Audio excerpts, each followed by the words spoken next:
மதுரை கள்ளழகர் திருக்கோவிலில் ஆடிப்பெரும் திருவிழா தேரோட்டம் கோலாகலம். பல்லாயிரக்கணக்கான பக்தர்கள் பங்கேற்பு. மதுரை மாவட்டம் அழகர்மலையில் அமைந்துள்ள கள்ளழகர் திருக்கோவிலில் ஆடிப்பெருந்திருவிழாவின் முக்கிய நிகழ்வான திருத்தேரோட்டம் இன்று காலை கோலாகலமாக துவங்கி நடைபெற்று வருகிறது. இதில் பல்லாயிரக்கணக்கான பக்தர்கள் பங்கேற்று கோவிந்தா கோஷம் முழங்கிட சுவாமி தரிசனம் செய்து வருகின்றனர்.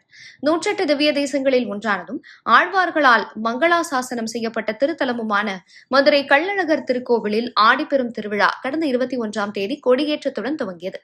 விழாவை ஒட்டி சுவாமிகள் தினமும் பல்வேறு வாகனங்களில் எழுந்தருளி வீதி உலா வந்து பக்தர்களுக்கு அருள் பாலிக்கும் நிகழ்வும் நடைபெற்றது.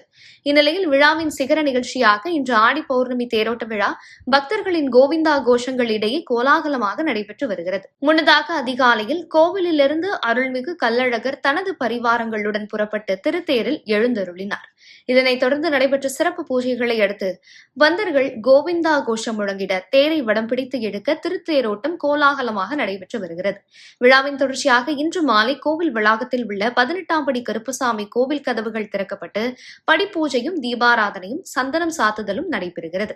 விழாவை ஒட்டி பல்லாயிரக்கணக்கான பக்தர்கள் அழகர் மலையில் கூடியுள்ள நிலையில் 1000க்கும் மேற்பட்ட காவலர்கள் பாதுகாப்பு பணியில் ஈடுபட்டு வருகின்றனர். விழாவை முன்னிட்டு பக்தர்களின் வசதிக்காக பல்வேறு சிறப்பு ஏற்பாடுகள் கோவில் நிர்வாகம் சார்பில் செய்யப்பட்டிருக்கிறது. மேலும் சிறப்பு பேருந்துகள் இயக்கப்பட்டிருந்ததுடன் அழகர் கோவில் வழியான போக்குவரத்திலும் மாற்றம் செய்யப்பட்டிருந்தது.